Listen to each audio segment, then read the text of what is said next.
आज हम परमुटेशन की एक प्रमेय करेंगे। प्रमेय है इसमें कि n कोटि के सभी समक्रमचों का समुच्चय an एक ग्रुप है जिसका समूहांक फैक्टोरियल n बाई 2 है। इसमें दो चीजें हैं, एक तो ये सिद्ध करना है कि n कोटि के सभी समक्रमचय, विषम नहीं लेने, इसमें सिर्फ समक्रमचों का समुच्चय an एक ग्रुप होता है, एक ग्रुप प्रूव करना है। दूसरा उसका ग्रुपांक निकालना है। ग्रुप प्रूव करने के लिए ग्रुप की चारों प्रॉपर्टी करेंगे हम, closure property, associative property, existence of identity, existence of inverse.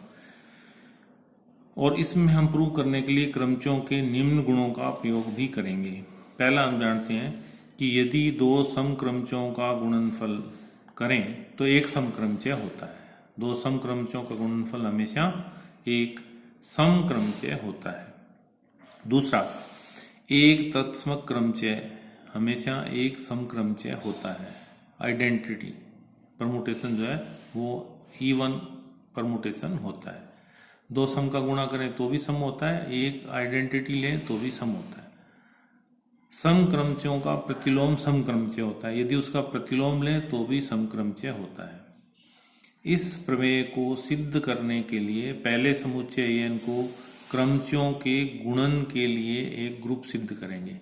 इसमें दो चीजें करनी है, एक तो ग्रुप प्रूव करना है, दूसरा इसका ग्रुपांक निकालना है। तो ग्रुप सिद्ध करने के लिए पहले हम ये सिद्ध करेंगे कि an को क्रमचयों के गुणन के लिए, इसमें द्विआधारी संख्या या दे रखी है क्रमचयों का गुणन,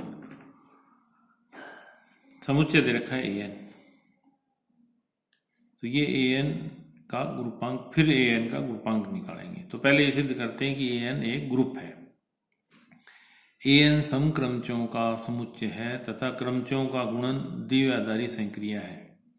हम समुच्चय an में ग्रुप के अभिग्रहितों का परीक्षण करेंगे। पहले क्लोजर प्रॉपर्टी लेते हैं। क्लोजर प्रॉपर्टी में क्या करते हैं, दो समक्रमचय ले लिए, दोनों के गुणन किया हमने, क्रमचयों का गुणन किया दोनों का, जैसे f और g ले लिया, f और g का गुणन किया तो ये सम है, ये भी सम है, तो दोनों का गुणा भी सम होता है। दो सम क्रमचयों का गुणनफल एक सम क्रमचय होता है। तो f सम है, g सम है, दोनों का गुणा सम है, तो ये सम क्रमचय भी एक गुणा भी एक सम क्रमचय है। तो ये क्लोजर प्रॉपर्टी को संतुष्ट करता है, ये क्लोजर प्रॉपर्टी को सेटिस्फाई करता है।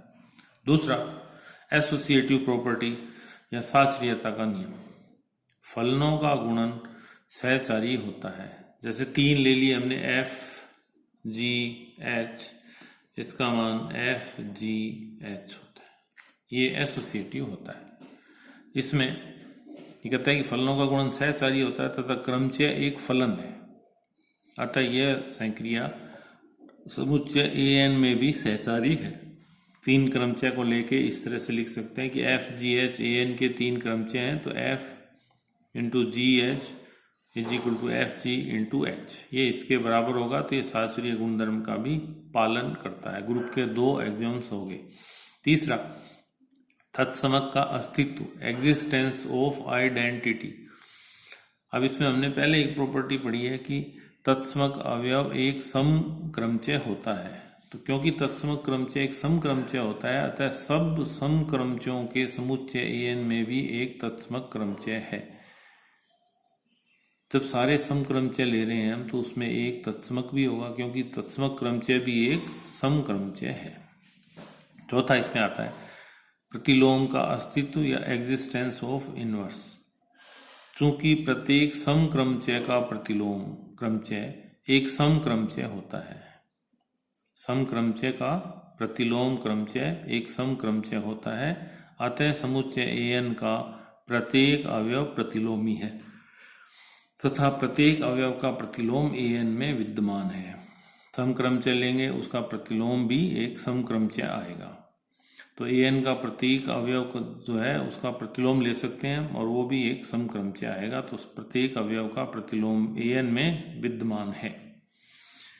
अब ये चारों प्रॉपर्टी होगी, क्लोजर प्रॉपर्टी होगी, एसोसिएटिव हो गई, एग्जिस्टेंस ऑफ आइडेंटिटी होगी, एग्जिस्टेंस ऑफ इनवर्स हो गया। तो ये ग्रुप की चारों प्रॉपर्टी an क्रमचय गुणन के लिए संतुष्ट करता है, सेटिस्फाई करता है, तो an क्रमचयों के गुणन के लिए एक ग्रुप है। आदि थ्योरम यहाँ तक प्रूव हो जाती है कि एक ग्रुप प्रूव करना था हमें। अब इसका ग्रुपांक निकालना है। ग्रुपांक निकालने के लिए क्या करते हैं कि माना कि समुच्चय Sn में m तो समक्रमचय है और r जो है वो विषमक्रमचय है। m तो समक्रमचय E1 है, ये तो E ले लिया E1 और O ले लिया ओड, विषमक्रमचय है। तो Sn क्या हो गया?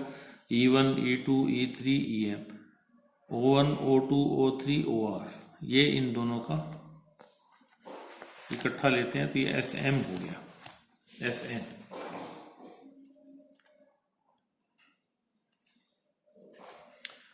तो ये आ जाएगा m plus r is equal to factorial gamma n। अब माना अल्फा कोई पक्षांतरण है। अब अकेला पक्षांतरण जो है वो एक विषम क्रमचय होता है। अकेला जो पक्षांतरण होता है वो एक विषम क्रमचय होता है। तो जब एक सम क्रमचय और विषम क्रमचय को गुणा करेंगे तो एक विषम क्रमचय आएगा। तो ये आ जाएगा अल्फा E1 अल्फा E2, ये भी विषम क्रमचय, ये भी विषम क्रमचय, और अल्फा EM ये भी एक विषम क्रमचय। और जब किसी विषम क्रमचय को विषम क्रमचय से करेंगे तो ये समक्रमचय होगा। ये सब Sn के अवयव है। अल्फा एक पक्षांतरण लिया हमने, पक्षांतरण हमेशा विषम क्रमचय होता है, उसको पहले सम से गुणा कर दिया, फिर उसको विषम से गुणा कर दिया। जब सम से गुणा करेंगे तो विषम हो जाएगा, विषम से गुणा करेंगे तो सम हो जाएगा। अब हमें इसमें ये दे रखा है कि समक्रमचयों की संख्या इसमें जो है m है, और इसमें जो समक्रमचय बने वो r बने। इसमें दे रखा है विषम क्रमचयों की संख्या r है, इसमें जो विषम क्रमचय बने वो m बने। इसको आगे देखेंगे। अब देखिए इसमें कि परंतु एक समक्रमचय कभी भी विषम क्रमचय नहीं हो सकता। समक्रमचय कभी भी विषम क्रमचय नहीं हो सकता। तो alpha EI is not equal to alpha OJ, जहाँ EI कोई भी एक समक्रमचय है और OJ कोई भी एक विषम क्रमचय है। साथ ही alpha EI, alpha E2, alpha E3, alpha EM में से कोई भी दो क्रमचय समान नहीं है। तो alpha EI is equal to alpha EJ या EI is equal to EJ। यदि ये दोनों बराबर होंगे तो ये दोनों भी बराबर होंगे, तो इसलिए कोई भी समान नहीं है। तो क्रमचयों का समूह एक ग्रुप है, ये हमने सिद्ध कर दिया। इसी प्रकार से कोई भी दो विषम क्रमचय, कोई भी दो समक्रमचय समान नहीं है, कोई भी दो विषम क्रमचय समान नहीं है। अब हम लेते हैं कि alpha E1 alpha E2 alpha EM प्रत्येक विषम क्रमचय हैं, परंतु कुल विषम क्रमचयों की संख्या r है। ये भी विषम क्रमचय है लेकिन कुल r है, तो m का मान जो होगा वो r से कम होगा। इसी प्रकार alpha O1 alpha O2 alpha OR प्रत्येक समक्रमचय हैं, परंतु कुल समक्रमचयों की संख्या m है, इसलिए इसका मान जो है वो इससे कम हो जाएगा। r is less than equal to m। पहली समीकरण इसमें आई थी m is less than equal to r, दूसरी समीकरण आ गई r is less than equal to m, दोनों से हो जाएगा r is equal to m। तो ये आ जाएगा m plus r is equal to factorial या m is equal to r is equal to gamma n by 2। अतः an समक्रमचयों के समुच्चय का ग्रुपांक फैक्टोरियल गामा n बाई 2 है। अब एक इसका एग्जाम्पल करते हैं। ये कहता है कि यदि रो का मान 1 2 3 4 5 और 2 4 5 3 1 हो और Q का मान 2 3 4 हो, तो सिद्ध कीजिए PQ P inverse P2 P3 P4 होगा। पहले Q को हम एक्सपेंड कर लेते हैं। Q का मान दे रखा है 2 3 4, ये होना चाहिए 5 तक। तो 1 2 3 4 5, 2 की इमेज है 3 की इमेज है 4 की इमेज है 2, ये आइडेंटिटी हो गया, ये भी आइडेंटिटी हो गया। पी क्यू की मल्टीप्लाई कर लें पहले। तो P लिखा हमने 1 2 3 4 5, 2 4 5 3 1, 1 2 3 4 5, 1 3 4 2 5। इन दोनों को मल्टीप्लाई करेंगे तो ये पूरा का पूरा यहाँ पे ले आते हैं हम। ये यहाँ लिख दिया और कुछ नहीं करना, इसको एज इट इज लिख दिया। अब नेक्स्ट में इसको तो एज इट इज रहने दिया, ये इसके ये आ गया था। अब इसका देखते हैं कि 1 की इमेज क्या है इसमें 2, 3 की इमेज 5, 4 की इमेज 3, 2 की इमेज 4 और 5 की इमेज 1। अब इसमें जो कॉमन चीज़ है ये और ये, इसको छोड़ देते हैं, ये ले लेंगे और ये ले लेंगे, तो ये आ जाएगा इसका 1 2 3 4 5 और 2 5 3 4 1। P का मान ये दे रखा है तो P इनवर्स निकालें हम, P इनवर्स में उल्टा हो जाएगा 2 4 5 3 1 1 2 3 4 5। इसको फिर वापस इसी ऑर्डर में लिखेंगे 1 2 3 4 5, तो 1 की इमेज 5, 2 की इमेज 1, 3 की इमेज 4, 4 की इमेज 2, 5 की इमेज 3। तो इस जगह P Q P inverse is equal to P Q into P inverse, तो P Q ये आ गया, P इनवर्स ये आ गया। अब इन दोनों को मल्टीप्लाई करेंगे तो ये इसका P इनवर्स का ये ऊपर लिख देते हैं, इसको एज इट इज लिखा, ये एज इट इज आया 5 1 4 2 3। 5 की इमेज इसमें 1 है, 1 की इमेज इसमें 2 है, 4 की इमेज 4 है, 3 की इमेज 3 है, 2 की इमेज 5 है। ये जो चीज़ कॉमन है इसको छोड़ देंगे और ये इसका मल्टीप्लिकेशन आ जाएगा। अब इसको इस फॉर्म में लिखना चाहें तो ये आइडेंटिटी है, ये आइडेंटिटी है, तो ये आ जाएगा 3 4, 4 की इमेज 5, 5 की इमेज 3। या इसको यहाँ से भी स्टार्ट कर सकते हैं 4 5 3, क्योंकि ये साइक्लिक है। तो 4 को हम लिख सकते हैं P में देखें हम,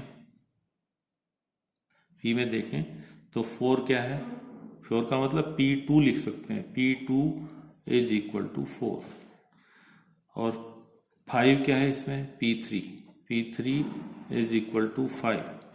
और 3 है इसमें P4 इज इक्वल टू 3। तो इसकी जगह ये लिख देंगे और ये इसका आंसर आ जाएगा।